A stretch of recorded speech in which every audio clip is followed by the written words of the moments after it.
One and live. Hello, welcome to Wales Comic Con Live. This is the Supernatural panel, and we're raising money today for our wonderful NHS. They're all out there working hard during this pandemic. These wonderful ladies have given up their time to come to chat to us today to help raise the funds. So I'm joined by Elena Hoffman, Emily Swallow. We're hopeful we may get Rachel Miner in later as well. We're Ruth, Connell, and also Samantha Smith. Ladies, how are you? Not bad. Great. Wow. Yeah, it's so lovely to see you. So where are you all around the world? Because you could be anywhere. So where are you? I'm in Washington State, up Pacific Northwest, United States. I feel like I have to pinpoint it. I know. I'm looking at Elena like she knows what I'm saying. Go ahead, Elena. I'm looking at your picture. I'm just directly below Elena. If you go straight down from Elena, I'm just directly below in Los Angeles. Aha, in LA. I'm almost directly below Ruthie, still in Los Angeles. Okay. And I'm all the way on the other coast down in Florida. I usually live in New York, but my husband and I drove down to Florida to hang out with my parents. We nearly had a straight ley line going on there. I thought there was something supernatural going on, but no, we've diverted. We've diverted off there. Hard left. Elena, we're about to drive up to Seattle. Are you driving across country? Drive? Yeah. Girl. Yeah. All right. Well, call me when you get here. All right, it's gonna take a while. Yeah. We were thinking of driving to Vermont, and after it was like 33 hours in the car or something, we were like, maybe But when else are you gonna? Well, I wanted to do that too because I thought my in-laws are in DC, and I was like, let's just take like a whole trip. But then there was a concern at a certain point that like maybe state borders would even close. Mm-hmm. So it almost feels like COVID doesn't exist anymore. It's a very bizarre Just feeling. civil war. There's no COVID, just civil war. So it's just Things are really complicated over there, don't you? You get text messages to tell you when things have been instigated and are raised. How is that working? Can you explain this? Well, we were talking earlier on the call about Amber Alerts. So that is something specifically related to children. And if there is a warning that there's a kidnapping, and by kidnapping, it could be a parent that doesn't maybe have permission or something. It's quite a broad meaning, but it's very severe. And we get on our phones Amber Alert. It's loud. It's a signal. It's a text message, and it goes on all your devices. I've also been getting personally, like I used to live in Los Angeles, so I get tons of texts from the city of Los Angeles, stating what curfews are and things like that. Yeah, so I was in doctor's surgery during the week, around about midday, 12:30, and the alert comes on that the curfew was 4 p.m. And so the receptionist starts to phone everyone to say, your appointment's cancelled. We've got to get out of the area. And you're there. Yeah. And so you feel, you want to get home and, get out of the way of any problems. At the same time, I have gone along to a really nice protest near where I live. There's so many peaceful protests. It was actually really uplifting having watched the news and feeling quite desolate by the end of Tuesday, Wednesday morning. To actually go along was quite uplifting, and kudos to everybody. I know people in Wales, I know people in the UK, I know everyone's coming out in support of Black Lives Matter. So it's wonderful. It's a scary time, but a wonderful time of change, I think, I hope. And what's the you guys are on the ground there. Are you seeing that what are the protests like? Are they generally peaceful, or? What I've noticed happening is they start out peaceful, and particularly towards the beginning in last week, they start out all very peaceful, and then towards the end, I think there's a lot of people infiltrating them that are rabble rousers and causing problems that the peaceful protesters are not involved in, but people can't tell what's what, and the looting and all that was completely unrelated. It was concurrent, but not the protesters themselves. It feels like there was probably a lot of tension that have been very suppressed because everyone's been inside for so long, and so there's a lot of people that once there's this opportunity, they take advantage of it. But I also have just been so uplifted by the heart of it and the positive things that people are doing, and I'm hoping that continues to drown out the less savory It seems to, by the fact that the protests have continued, but the rioting has not. Yeah. I think the most important thing is to not lose the momentum of the movement and the actual work that does continue to need to get. I think a lot of people get hyped up on the adrenaline of the moment, and it doesn't necessarily translate, as we see in history, towards the movement. So what I'm really inspired by, I don't want all this peacefulness to like be a complacency either. I think that there's very much work. I know for me, I've personally witnessed a lot of this. I was married to a Black man in the South and in Los Angeles for 20 years, and I have tons of stories of blatant racial profiling, assault at the hands of police. And so I'm actually inspired by the stories that people are actually listening to now. Because I've been talking about this. I know the Black community's been talking about this. And I think maybe had I not personally experienced a lot of these things, I would have compassion, I would have empathy, I would believe, but I'm not sure I would know. And I'm now seeing people go, oh. And that is power. Kind of like the Me Too movement. Finally, people were like, I believe you. That's what we've been asking for. Just fucking listen. Loads of unconscious bias as well. I went for a meal with actually an Asian friend of mine, and he said, I'm going to demonstrate unconscious bias to you now. He said, I'm going to call for the bill. And he called for the bill, and he said, watch where the bill goes. Bill came straight to me. And I just went, wow, I wouldn't have even thought of that before, you know? So it was a shock. Yeah. And it's an eye-opener, you know, I think this is an eye-opener for all of us, and it helps move us on. Do you know what? Talking of moving on, we've got to get into some supernatural shenanigans here, okay? Otherwise, I'm going to get hung. I'll talk to you guys forever otherwise. Actually, beforehand, can I be a little bit naughty? Because Emily Swallow, I want to come to you because I absolutely have to ask Mandalorian. Oh my goodness me. That's a gig and a half right there. Listen, I haven't seen The Mandalorian yet. Can you I'm a doctor, so I've been a little bit busy. But can you just give us a rundown of your character, the armor? Can you just tell us? Can you tell us anything? I should have brought my helmet in here. I had a fan who made me an armorer helmet.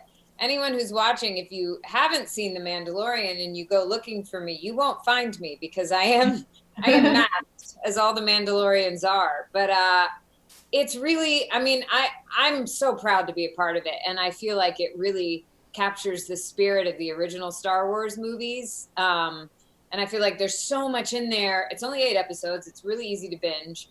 And there's so much in there for people who are avid Star Wars fans and who know like to look for all the Easter eggs and stuff. But it's also, I think, like in a story that is easy to get caught up in, even if you know nothing about Star Wars. Jon Favreau is brilliant, and he just created the most wonderful, fun, uplifting, exciting series. And all the reviews are about how amazing you are in it. Oh no. This literally, I've heard good things as well. This is what I wanted to say. Did you come across the Baby Yoda yet? Which just looks, all I've seen is the Baby Yoda. I have seen with the Baby Yoda. The child is what we're supposed to The child, yeah. I definitely have no idea though that Baby Yoda would cause the stir that he has. It's sort of insane. So cute. Oh. Yeah. And credit to you as well that you're getting the accolades that you are, and we never get even to see your face. Like you are emoting, projecting an essence. It was a fun challenge, to get to, because I had done mask work like in theater back when I was in grad school, but to get to do that on camera is a very interesting challage. Is it closer to doing voice work than acting, or is it like dance? No, because I found like I just had to think about movement in a different way, because the movement absolutely matters. You know, I found if I tried to look down so I could actually see where I was going, it just looked weird. So, you know, the movement I think actually becomes more important when you can't see somebody's face. You become more attuned to what their body's doing. So, so it was a fun, you know, vocally the vocal acting was important, but trying to marry the two. And we sort of all figured that out together, like what translated. And then having that on camera, you know, is a whole different thing than if you're watching masked performers on a stage, because you're getting even less of the whole body. So it was a fun thing to unpack. So interesting. You did amazing. Oh no, we're fantastic. So Toolkit, I mean, you've obviously now worked in you know, armor. You've worked with some very difficult people. Jared and Jensen. I want to know what was it like working with them? Is that for me or is that for all? That's for you. That's for you. Oh, I was like, well, everyone's worked with them. I tell you what, you know, I came into the show the 11th season, and you never know when you're going into a long running show what you're going to get. I tell people it's sort of like being a transfer student to a new school, and everybody else already knows all the teachers, they know all the books, and you're trying to like fit in and figure out how everyone learns and how everything runs. And the amazing thing about the Supernatural set is that you don't walk into it feeling like you have to fall in line and go along with, like, you know, something that's already been established and this is the way you do things. I found that they were just so I mean, they're ridiculously funny, but they're also just they're so curious and playful and so welcoming of new people. And I think that's why there's been so many incredible performances on the show, because they just create an atmosphere that is where everybody wants to do their best work and everybody feels like they can do their best work. They want to contribute. And so I mean, we've had so many incredible characters through the years on that show. And I think it's because those guys, partly just because they're so generous and they work so hard and they inspire that in everybody else. They were respectful. And let me throw that out to the rest of you as well. Sam, you've been in from the very beginning to almost the very end. Has the culture changed? Did it change, or has it always been like that? No, it was from the very beginning, like a family. Like I remember I was in the pilot, which was here in LA. So it was a different crew. And I met the boys, but my interaction with Sam and Dean were babies in the pilot, right? So I never worked with them. But I saw them at the screenings and on set and stuff. And Eric Kripke, I mean, it starts at the top, I think, with the producers and the stars of the show. I've noticed that on almost every set I've ever been on. And the joy of being there, the gratitude, the respect, the fun, loving, all of that starts there. And it just pervaded the entire production for all 15 years. And I remember growing up, I was in like episode 8 or 9, and everyone that had been involved in LA was welcoming, like, and it just was lovely. And then the crew was like family from day one. So, I mean, I don't think it's an exaggeration to say that the vast majority of the crew that shot season 1 is still there. I mean, there have been some changes, but it's not like this. Like, I think the costumers, there's been 2, I think, for the whole show. And that's for 15, that's a long stretch to not change a lot of the camera, the all that stuff. Well, and also people grow within that community as well. You get promoted. Yeah, like they started as a camera assistant. Now, you know, they're operators or whatever examples of that. I mean, it's a beautiful thing to watch that as well. Or like a PA is now an assistant director. Like that's a huge. That's a career trajectory, right? And you can do that in the span of 15 years. I wanted to add to that because I've always said that too. Like when you walk onto a set, tonally, it's set by number 1 and number 2 on a TV show. On a film, I always feel like it's the director who sets the tone.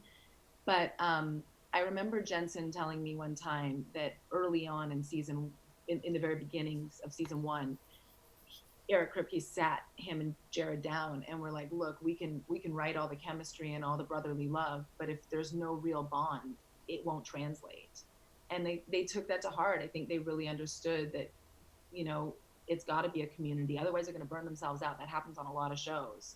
And so I think that's what, you know, there is such a warm welcome and it becomes a collaborative effort, which is, you know, making art. And when we can all come in and do our best work and we feel respected, it makes everybody better. Was there a lot of, with the direction of your character's direction and whatnot? I mean, I'm thinking of your feelings towards Chuck. Was that sort of set in stone, or was that, were you able to sort of work in, your own ideas into the characters? Talking about my feelings towards Chuck? I guess so. I guess I'm the one that. Oh, yeah. Rowena met him too, right? Yeah. I'm God's guilty pleasure. Yeah. Well,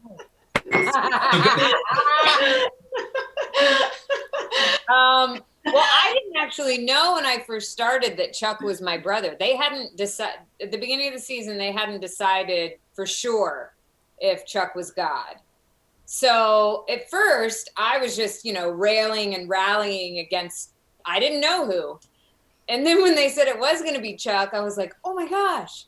Well, I hope that we have some, some scenes where we just get to, because Rob is hilarious and such an incredible actor. Yeah. And so I was really counting on some just stupid sibling rivalry scenes, which we didn't really see much of in that season. We got to do that a bit in season 15. But I felt like there was tremendous freedom in how to interpret what they'd written. Obviously it was set up that I had this long-standing beef with Chuck, and I have to remind people of that many times when they're like, why was Amara so angry? Why couldn't she just... I'm like, were you locked in a box for millennia by somebody who just decided he didn't like how you play the game? No. I agree. I started season 10, and there is something about stepping into something that's been running so long, it's such a well-oiled machine, that they are more relaxed. They're not trying to understand what the show is or how it works. They know what it is and how it works. So you come in with a strong opinion about your character or a strong way of doing it, and it was so lovely not to be told no. It was like, yeah, do more. That was really, as a theatre person coming in to this is my first American TV show, that was really and now I look back, I'm like, wow, what a gift. Mm-hmm. What a gift to land. I feel that way when I'm fortunate enough to be on a handful of series that I've started later on, and it does really become a collaboration, because a lot of times we don't know how long we're going to stick around, and so I kind of think of it like a jam session. We come in and we bring our best game, and that inspires.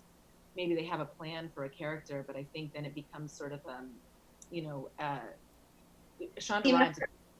Yeah, if you read Shonda Rhimes' book, The Year of Yes, she talks about that with just sort of a hum when she writes, and a lot of it is an inspiration between the actors, the characters, and the writers, and I think it naturally creates this collaborative effort.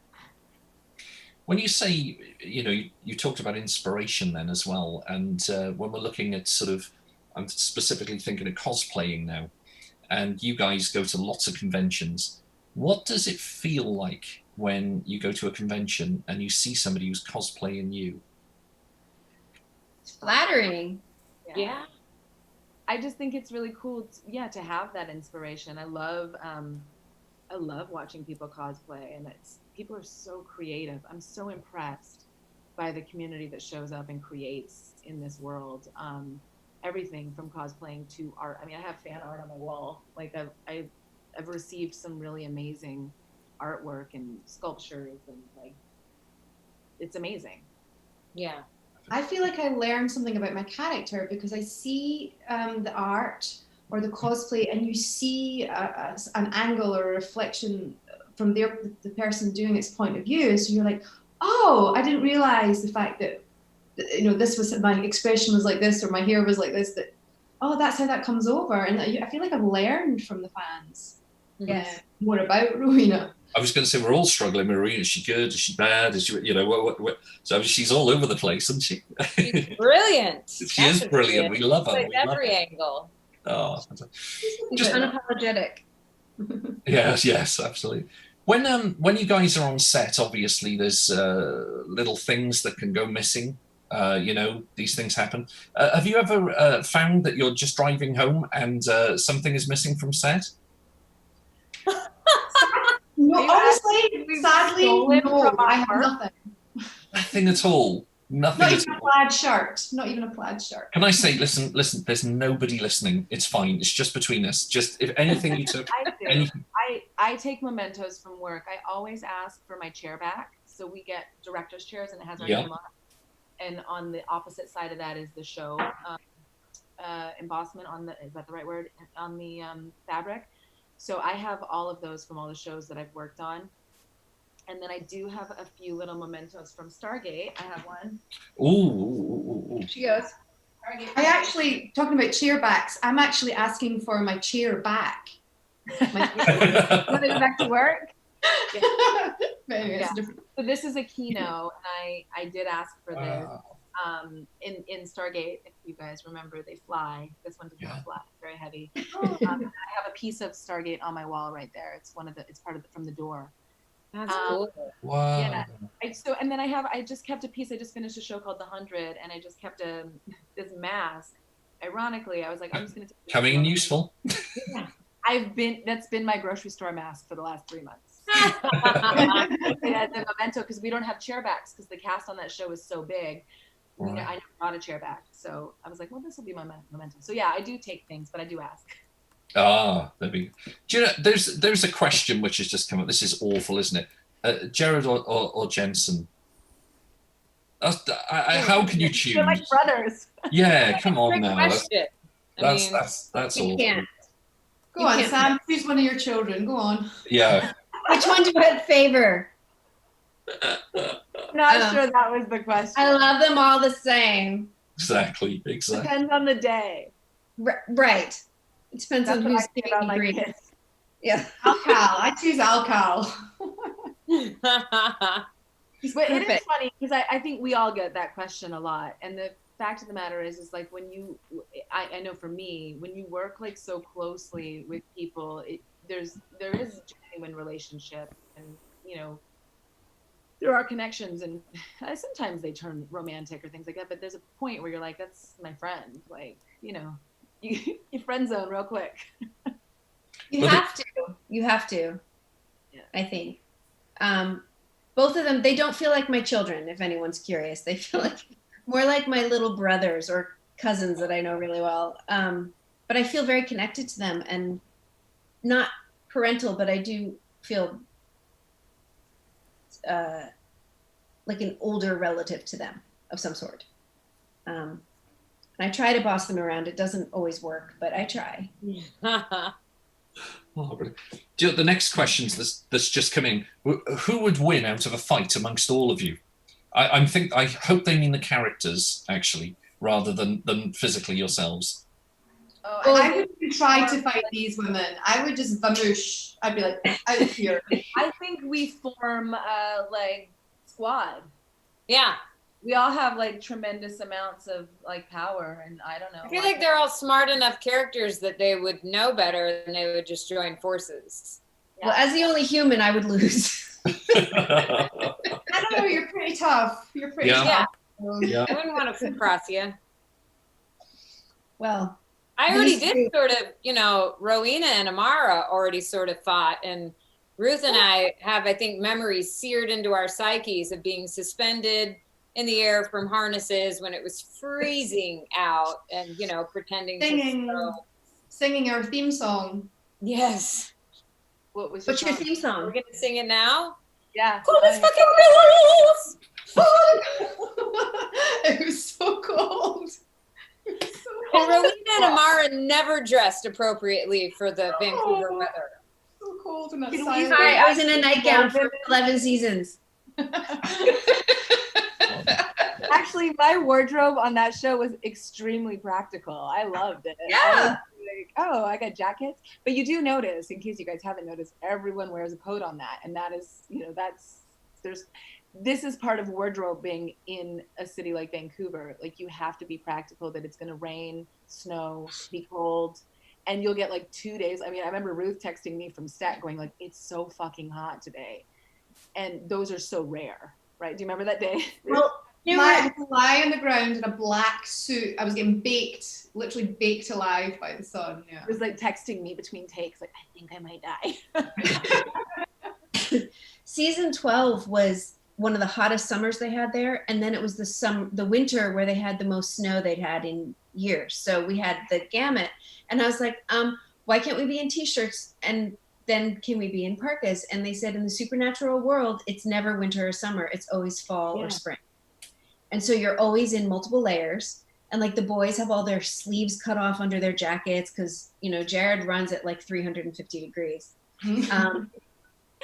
But I remember, and you know, we're in the snow, and I'm in like a flannel shirt, and I'm like, you can see the snow, so we know it's winter. And they're like, no. And then in season 14, I was supposed to be in Wisconsin or something, and they're like, you need to pick a parka. And I was like, what? Oh. I had a coat. I was never so happy, but practical for most of the time. I was like flannel and jeans and a thing, and they didn't care if I wrinkled. They didn't care if I spilled food on me. Like if I was disheveled, they're like, it's fine. I'm like, this is the best thing that's ever happened to me. But I think also it's really important to understand that, like, and this is something to understand about like nudity on camera too. You see it for 30 seconds. That was a 15-hour day. So where you're like, oh, you're just outside for 30 seconds in the snow. Nah, you were out there all day long, freezing your ass off to get this. Oh yeah. I did a scene with Jared in the freezing snow, and they had to keep redoing it because I kept going, anyway, I need to, like your mouth is frozen, and you're like, I'm working. It's awful. Yeah. And then everyone else, the crew is outside all that time as well. I was going to say, whatever we're doing, we also get whisked away into a little tent with like a fire or a fan, like shade or whichever way it's going. But the crew are just there laboring. Yeah. In the rain. They deserve all the respect for that. However, if you know the crews in Vancouver, they are prepared. They have electric boots. They've got with electric jackets, electric gloves. They're like, oh, I'm fine, and you're like, oh. They have and full rain suits. I'd never seen water pants before I worked in Vancouver. Like they look like they're on deep catch in the sea or something. Like they're in these suits, and they have 2 sets for the morning and the afternoon because it gets a little wet. And also, they're the most prepared people I've ever seen in my life. Could you not get Jensen a little refrigerated one? If they're getting heated ones, you get them a little refrigerated one, and you keep them nice and. That would be smart. I started my career in Texas, and I did a lot of movies in Texas, and that is a real. And I did a movie in Turkey, and heat exhaustion is a real thing. So they do actually have these cooling things.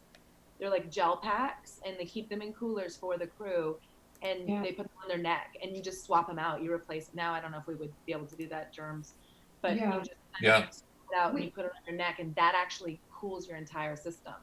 Season 15, we had 2 faints 1 week. That week that I was texting you about lying on the ground, we had people faint from. Yeah, it was so hard. Yeah, and go ahead. I was just going to say that Moira, our on-set dresser person, has heat packs that she sticks to us under all our clothes, like at the small of your back and in your pockets.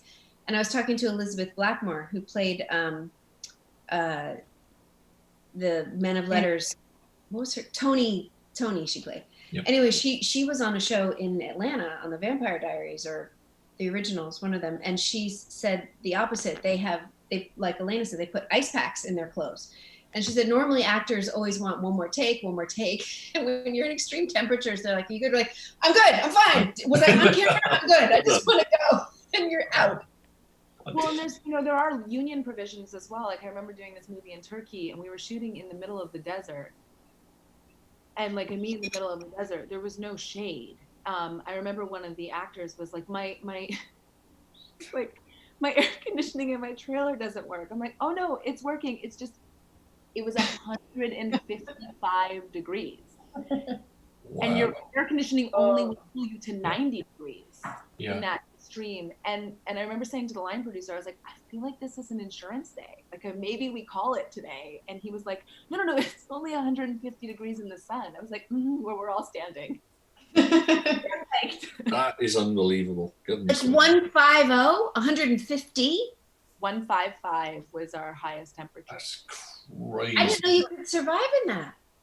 Yeah, like, you barely shoot a movie in it. That's. I wouldn't survive that. That was altogether supernatural. Ladies, I'm just looking at the time here. I want to get a question into you, actually. 15 seasons.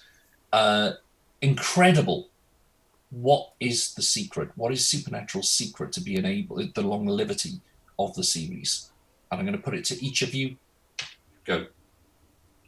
The fans, they keep showing up. Fans, yeah. And I think the fans also, I feel like it's a combination. Like it goes both ways, in that the writers have, first of all, like the core of the show is so strong.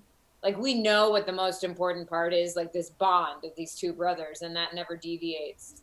And but then I feel like the fans have been so welcoming to like such crazy storylines, and so then the writers get really creative, and Jared and Jensen and all the guest stars that come in, like they keep creating new versions of, you know, things that have maybe already happened, but it happens in a new way, and the fans get excited, and then the actors feel supported, and then, you know, it's just this beautiful symbiosis. Yeah, and I do think that the writers, I think Supernatural was one of the first shows to be on Twitter talking backwards and forwards between creators and fans. And I do think Supernatural has evolved with the times, just even speaking about my own character, having an arc, having a beginning, a middle, and an end, and, you know, being this, having a through line. I think the female characters have become less dispensable. I think the writers have evolved with the fandom. I think that's been really, I'm so lucky again to be part of that. Absolutely. I think that it's at its core, it's lightning in a bottle. And if we could explain exactly what it was, everyone would do it. But it is the alchemy of the incredible fandom, the cast, the writers, the crew, the bosses, all the producers, being on the right network for the right show. Like, it's all these pieces, but it's the magic of, like, there's true love there between, they call it the SPN, the Supernatural family, for a reason. And it's actually a true love between all components and overall. And I don't think that's, I mean, it's really rare. It's not just not something you can duplicate. It's like unheard of. It's magical. I think the key in that, unexplainable. Yeah, and I think the key in that too is it's not without its faults. And so I think, like all of you mentioned, you know, it's a synergy, and it's kind of woven together, and we're learning as we go. And there's a lot of, there can be a lot of tension sometimes, and what? But yeah, we're learning, and we're human, and I think anyway. Yeah, like any family, you have faults and flaws and fights, and you love each other anyway. Yeah, it is true. It's one big huge dysfunctional family, and as an only child, like I do feel like I've learned stuff about how far you can go off the rails, or people can go do whatever, and it's still okay. You're still part of it. You still belong. And yeah, it's been wonderful. I'm literally going to push you for 2 minutes more, because I've gone over by loads of time, but I'm absolutely loving chatting to you. Very quickly, one thing from each of you that your character has taught you. What have you learned from your character? Go for it. It's okay to not make the popular decision, as long as you really truly believe you're doing the right thing. Okay. And stick to it. Wow, that was deep off the cuff, wasn't it? That was great. Yeah. I feel like for me, I genuinely have a love affair with all my characters, and Abaddon was someone, you know, she's unapologetic, and I love her, the energy behind how powerful she was. To me, I also, and I think it's often forgotten, my character Josie, I learned a lot from Josie, because I think Josie made a lot of sacrifices and understood her trajectory in the storyline. And so I learned a lot from her about being unapologetic as well in the human version. So I think it's just honoring, you know, and like Sam said, not, you know, it might not be always the popular decision, but just sticking to it, and it inspires people. I've learned a lot. I wish I could be more like Rowena sometimes, believe it or not. I have learned that magic is real. I feel like I came to, Amara taught me so much about, because the way that I had to get into her was to figure out what her soft spot was, because she was presented as this like all powerful evil character, and finding her vulnerability taught me definitely to look at that idea of darkness in a different way, and to want to find what is underneath my own anger, other people's anger, you know, other people, like the reasons they lash out, like what is the hurt that's in there. And then also just the idea of being vulnerable.